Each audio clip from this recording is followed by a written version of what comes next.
My name is Dulce Whitford. I'm 28 years old. For most of my life, my family had a name for me. The slow one. Not as a joke. Not once or twice. 4 years. While my younger sister Miranda collected achievements, degrees, and attention, I became the quiet comparison no one wanted to talk about. At family dinners, they would praise her. Harvard. Scholarships. Internships. Then someone would glance at me and quickly change the subject. I was diagnosed with dyslexia when I was 7.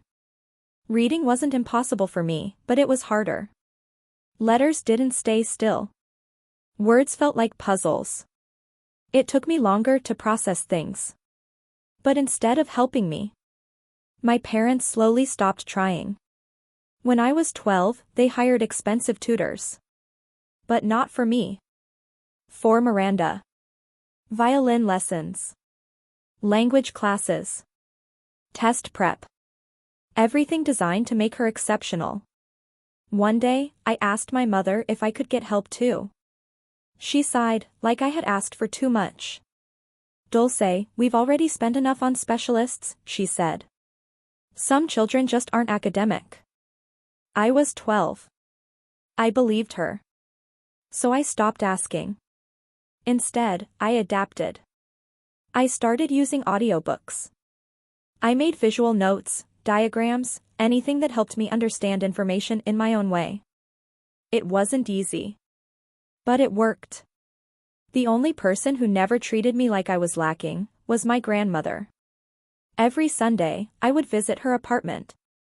And instead of forcing me to read like everyone else, she explained things through stories. Simple. Clear. Human.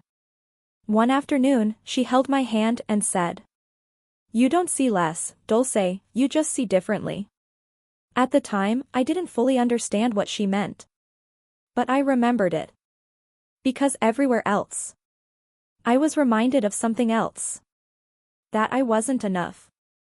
Christmas 2018 made that very clear. 20 relatives sat around a long dining table in my parents' house. Everything looked perfect. Expensive food. Formal setup. Smiling faces. The usual performance. My father stood up with a glass in his hand. "I have an announcement," he said proudly. "Miranda has been accepted into Harvard Law School." Everyone clapped. Some people even stood up. Miranda smiled like she had practiced that moment her whole life. Then my father looked down the table. At me. There was a small pause. "And Dulce," he said. The tone changed. "Well, Dulce is also here." A few people laughed. Not loudly. But enough. I didn't say anything. I just looked at my plate. Under the table, someone squeezed my hand. My grandmother. I looked up at her. Her expression wasn't soft. It was sharp. Almost angry. Not at me. At them. She didn't say anything that night. But something about that moment stayed with me. 3 months later, she called me. And told me to come over. She said she had something important to show me. I didn't know it then. But that visit would change everything. If you've ever felt underestimated by your own family, leave a comment below and share your experience. Because my story is just getting started. 3 months after that Christmas dinner, my grandmother called me. Her voice sounded normal. Calm, like always. "Dulce, come by this Sunday," she said. "I want to show you something." She didn't explain what it was. She didn't need to. If she asked, I went. Her apartment on the Upper West Side was the only place where I felt steady. Nothing about it tried to impress anyone. No performance. No comparison. Just quiet. When I arrived, she was already sitting in her usual chair. A blanket over her lap. Tea on the table beside her. But something felt different. She wasn't smiling. Sit down, Dooley, she said. I sat across from her. The walls around us were filled with photographs. Old ones. Her standing in front of construction sites. Her shaking hands with city officials. Her first office in Brooklyn. Every photo told the same story. She built everything from nothing. And something else stood out. There were no photos of my father leading the company. I built Whitford Properties, she said suddenly. Her voice wasn't soft anymore. It was firm. Direct. From one office in 1965. I nodded, unsure where she was going. Your father runs it now, she continued, but he didn't build it. There was no anger in her voice. Just truth. She leaned forward slightly. He judges people by degrees, by titles, by how they perform in rooms like that, she said. Then she looked straight at me. I judge people by how they treat those who can't fight back. I didn't respond. I just listened. And Dulce, she added quietly, you're the only one in this family who knows how to be kind. That stayed with me. Because no one had ever described me that way before.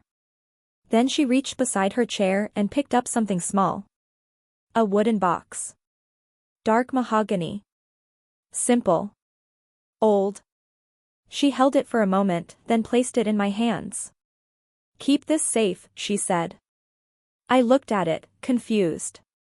What is it? Not yet, she replied. When the time comes, you'll understand. I wanted to ask more questions. What was inside? Why me? What did she mean? But she changed the subject. Started talking about the weather, her garden, a book she was reading. Like the moment had already passed. I took the box home that day. Placed it in my closet. And for a while, I tried not to think about it. A year and a half later, she was gone. Pancreatic cancer. Fast. Unforgiving. I was there at the end. Sitting beside her bed. Holding her hand. No one else stayed that long. Not my father. Not Miranda. Just me. After the funeral, life moved on. At least for them. In 2022, I graduated from a state university. Not prestigious. Not impressive. But I finished.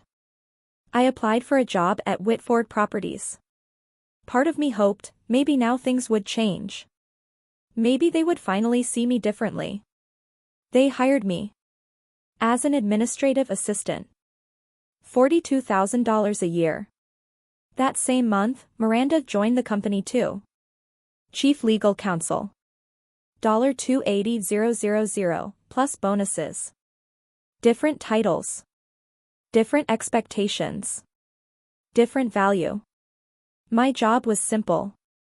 Copy documents. Book meeting rooms. Schedule calls. Most people didn't even learn my name. I wasn't included in meetings. I wasn't asked for input.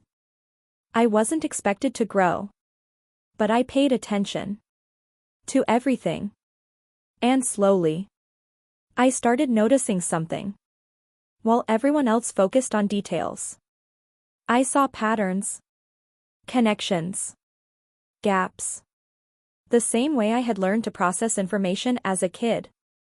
Was becoming useful in a different way. I just didn't realize yet. How important that would become. If you've ever been overlooked in a place where you knew you had more to offer. Leave a comment below. Because sometimes, being underestimated is the only advantage you need. By 2024, I had learned something important. When people underestimate you for long enough, they stop paying attention. And that's when you start seeing everything. At Whitford Properties, I kept my head down. I did my job. I didn't complain. I didn't ask for more. To everyone else, I was still just the administrative assistant. But I was watching. Always watching. Executives talked freely in hallways. Decisions were made without filters. Names, numbers, deals, nothing felt hidden if you paid attention long enough. And I did. Then one afternoon, I received an email. The subject line read, "Position restructuring, confidential." I opened it immediately. The message was short. My position would be eliminated effective July 1st. No discussion. No warning. Just, removed. For a few minutes, I just stared at the screen. It didn't feel real. But it was. That night, I stayed late at the office. Not because I had work. But because I didn't want to go home yet. Through the thin wall of my cubicle, I heard voices. My father. My mother. They didn't know I was still there. "We can't keep her in the company when Miranda is taking over," my father said. "It doesn't look right." My mother responded quietly. "We've done everything we can for her. Some people just don't have what it takes." Something inside me tightened. Not anger. Something heavier. Final. "She'll get severance," my father added. "She'll figure something else out." A pause. Something more suitable. I sat there silently. Listening. Realizing I wasn't being evaluated as an employee. I was being removed as a problem. That was the moment something shifted. Not loudly. Not dramatically. Just quietly, inside me. Because for the first time, I understood clearly. If I accepted this, I would spend my entire life exactly where they placed me. Invisible. Replaceable. Forgettable. The next day was Miranda's graduation celebration at the Plaza Hotel. A 350-guest event. The kind of night my father lived for. I almost didn't go. But something kept pulling me there. The ballroom was everything you'd expect. Crystal lights. Live music. Expensive dresses. Powerful people. A room built for appearances. I stood at the entrance for a moment. Feeling completely out of place. Not because I didn't belong in the room. But because I wasn't part of the story they were telling inside it. My mother found me almost immediately. Her eyes moved over me quickly. Then she sighed. "You couldn't wear something better?" she asked. "This is what I have," I replied. She adjusted her expression. "You'll sit at table 27. Near the back." Then she leaned in slightly. "Try not to draw attention. Table 27. Near the service entrance. Out of sight. Exactly where I always ended up." Inside, the celebration began. Speeches. Applause. Praise. My father spoke about Miranda like she was the future of everything. And when he announced she would inherit the company one day, the room erupted. I sat quietly. Watching. Unseen. Until I noticed him. A man standing near the entrance. Older. Calm. Not participating. Just observing. And then his eyes met mine. For a moment, he didn't move. Neither did I. Something about it felt intentional. Like he had been waiting. A few seconds later, he started walking toward me. Slow. Direct. And everything around me suddenly felt quieter. If you've ever felt like you were watching life happen from the outside, leave a comment below. Because sometimes, that's exactly where everything begins to change. The man stopped at my table. Up close, I could see he was older than I first thought. Calm posture. Formal suit. The kind of presence that didn't belong in a celebration like this. "Miss Whitford," he said. "Yes. My name is Jonathan Ellis." He reached into his jacket and pulled out a cream-colored envelope. Thick paper. Sealed carefully. "I was your grandmother's attorney." My mind went blank for a second. "My grandmother?" "She left something for you," he said. I stared at the envelope. For a moment, I didn't move. "What is this?" I asked quietly.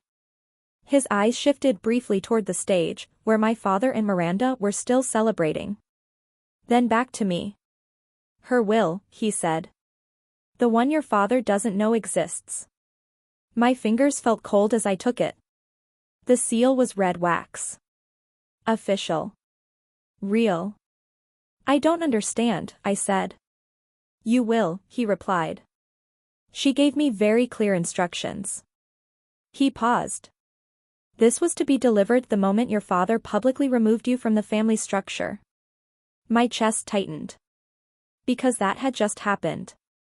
Before I could say anything else, he lowered his voice. "She told me you'd be ready by then." "Ready for what?" I asked. But he didn't answer. Instead, he adjusted his tie. "If you choose to move forward, I will be available. The instructions are inside." Then he stepped back and disappeared into the crowd. I stood there for a moment, holding the envelope. The music from the ballroom felt distant now. Everything else had gone quiet in my mind. I walked out through the side corridor, away from the noise. My hands were shaking slightly as I finally broke the seal. Inside were 3 pages. Legal documents. Dense text. Signatures. And a date at the top. September 12, 2019. I froze. That was years after she had already given me the wooden box. I started reading slowly. Carefully. Every line felt heavier than the last. Then I saw my name. To my granddaughter, Dulce Whitford. My breathing changed. I leave 51% of my shares in Whitford Properties. I stopped. Read it again. And again. It didn't make sense at first. 51%. Controlling ownership. The majority of the company. My mind struggled to process it. This couldn't be real. But it was written clearly. Legally. Final. I kept reading. This decision is made in full awareness of my son Gerald's treatment of Dulce. My throat tightened. She has been excluded, not due to lack of ability, but due to lack of support. My hands started shaking. Every word felt like it had been written after watching my entire life. Not guessing. Not assuming. Watching. Then I reached the final section. A condition. A deadline. 72 hours.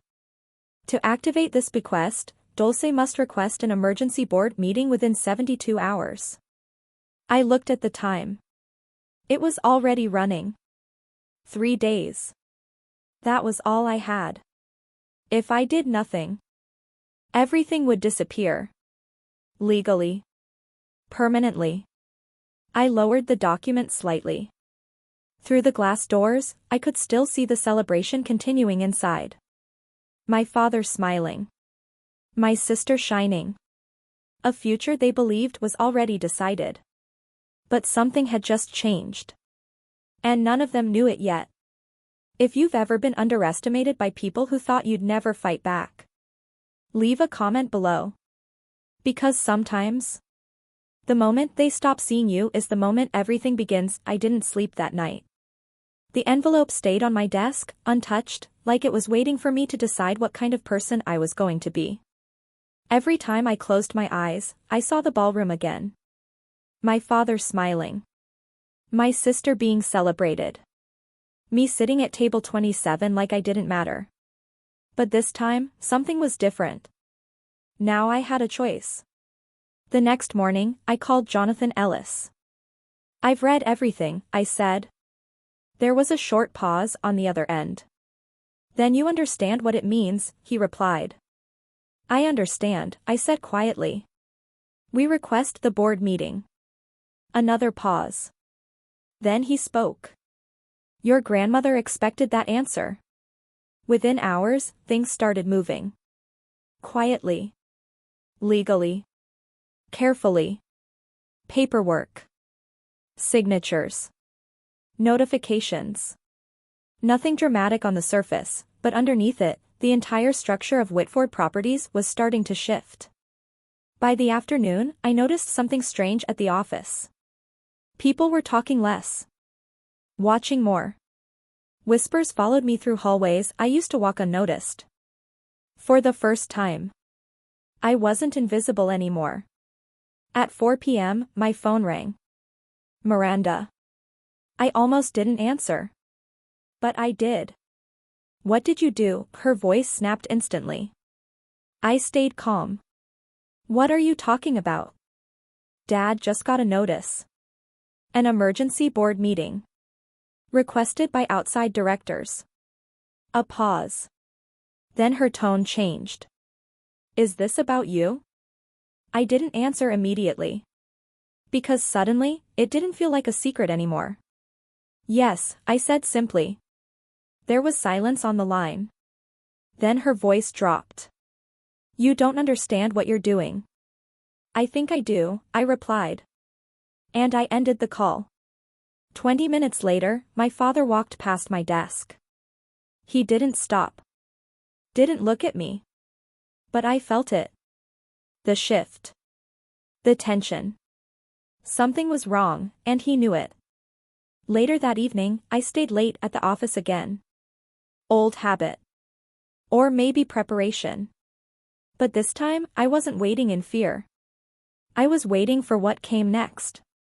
On my desk was a copy of the will. Next to it, the wooden box my grandmother had given me years ago. I hadn't opened it yet. Not fully. Not all the way. That night, I finally did. Inside was a letter. And a USB drive. No explanation needed. The letter was short. My dearest Dulce, if you are reading this, then everything is already in motion. Your father will try to convince you that you are not ready. That you are not capable. That you are not enough. He is wrong. You have always seen more than he ever could. Trust what you see. Not what they told you. Grandma, my hand stayed on the paper for a long time. Then I inserted the USB into my laptop. Files appeared. Old board documents. Meeting records. Financial decisions. And one file labeled, 2018, internal vote attempt. I opened it. And for the first time, I saw something I wasn't supposed to see. My father trying to reduce my grandmother's control over the company. Quietly. Systematically. It wasn't just business. It was a pattern. Control. Exclusion. Power. The same thing he had done to me my whole life. I leaned back in my chair. Everything suddenly made sense in a way I didn't want it to. The next morning would decide everything. The board meeting. The truth. And the moment my family would finally see me, clearly.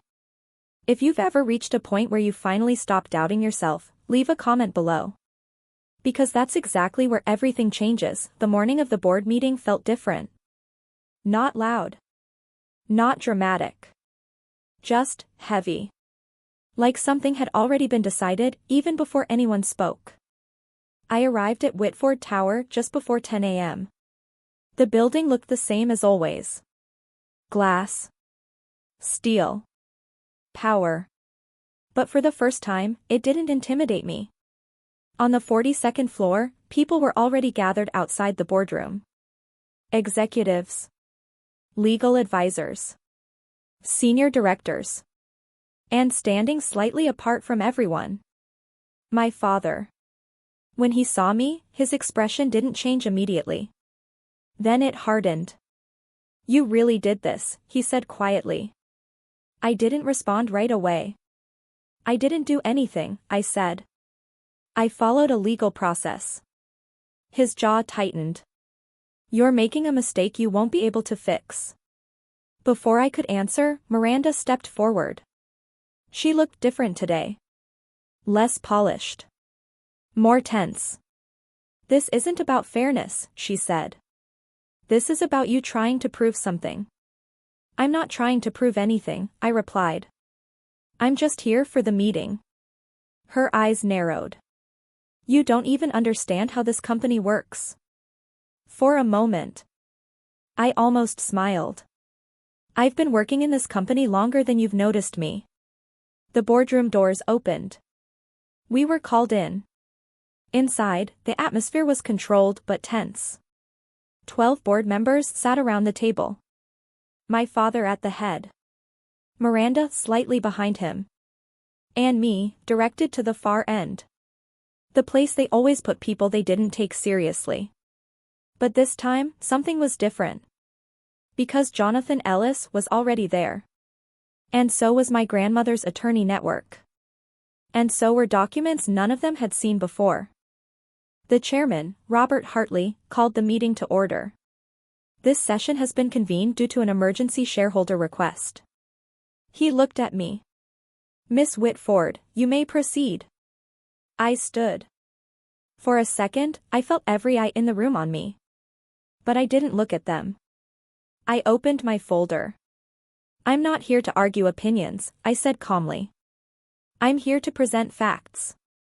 I placed the will on the table. Then the USB drive. Then printed board records. My father leaned forward. This is unnecessary, he said sharply. This is a family issue being turned into corporate drama. I looked at him. No, I said. This is corporate structure. The same structure my grandmother built. Jonathan Ellis stood up. I can confirm the validity of the will presented, he said. Executed September 12, 2019, under full legal supervision. A quiet shift moved through the room. Miranda spoke again, faster now. This is ridiculous. Even if this document exists, she has no experience to run a company. I turned slightly toward her. I'm not here to run anything, I said. I'm here to enforce ownership rights. Silence. Then Robert Hartley spoke. Mr. Ellis, can you confirm percentage ownership? Ellis nodded. 51% controlling shares. Legally binding. Active upon filing conditions. The room changed after that sentence. Not loudly. But permanently. My father didn't speak immediately. When he finally did, his voice was lower. This is impossible. My mother never. She did, I interrupted.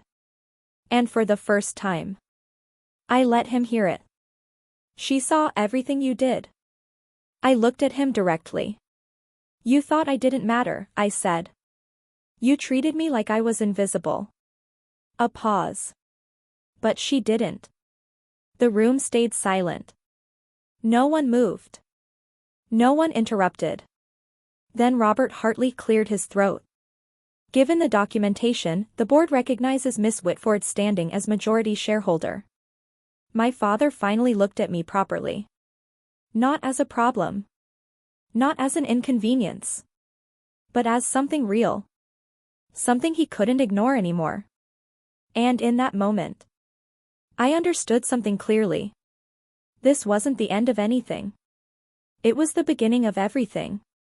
If you've ever had to prove your worth to people who refuse to see it, leave a comment below.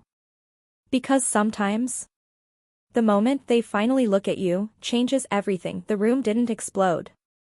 No shouting. No dramatic reaction. Just silence. The kind of silence that happens when something permanent has just changed. My father stood at the head of the table, but for the first time, he didn't look in control. He looked exposed. Like someone had pulled the foundation out from under him. Robert Hartley spoke carefully. Based on verified documentation and legal confirmation, ownership control now transfers to Miss Whitford. A pause. As majority shareholder, she holds final authority in board decisions. No one argued. Not because they agreed. But because there was nothing left to argue with. My father finally broke the silence. This is my company, he said quietly. But even he didn't sound certain anymore. I looked at him. Not with anger. Not with revenge. Just clarity. No, I said calmly. It was never just yours. That sentence landed harder than anything else. Because it wasn't emotional. It was factual. My grandmother had built this company. My father had inherited it. And I had been ignored inside it. Until now. Miranda stood slowly. For once, she didn't look confident. This is going to destroy everything, she said. I shook my head. No. It's going to correct it. There was no applause. No celebration. Just people processing what their assumptions had just lost. The board meeting ended shortly after. Not with agreement. But with acceptance.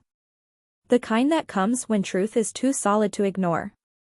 Outside the boardroom, the hallway felt different. Lighter. Not because anything was physically different. But because I was. My father walked out last. He stopped beside me. For a moment, he didn't speak. Then quietly, he said. You really think you can run this? I looked at him. Not as a daughter. Not as someone seeking approval. Just as myself. I don't need to think, I said. I already understand it better than you think I do. He didn't respond. For once, he had nothing left to say. And then he walked away. Miranda approached a moment later. She hesitated before speaking. I didn't know, she said softly. About the will. About any of this. I nodded slightly. I know. There was a long pause between us. Years of distance, finally acknowledged. I don't know what comes next, she admitted. Neither do I said. And that's okay. Because for the first time in my life, I wasn't trying to fit into their version of success. I was building my own. Months later, things settled, slowly. Leadership transitioned. Policies changed. Old decisions were reviewed. And for the first time, Whitford Properties started to feel less like inheritance. And more like responsibility. I didn't become the CEO. I didn't want to. But I stayed. Not in the shadows. Not in silence. In a position where my voice actually mattered. Sometimes I think about my grandmother. About that wooden box. About the Sunday afternoons when she told me I saw things differently. Back then, I didn't understand what she meant. Now I do. She didn't give me power. She gave me proof. That I was never what they called me. And my family? We didn't become perfect. We became honest.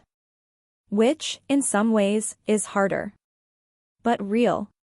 If you've ever been told you weren't enough. And still found a way to stand on your own. Leave a comment below. Because your story matters more than you think. And maybe, it's just beginning.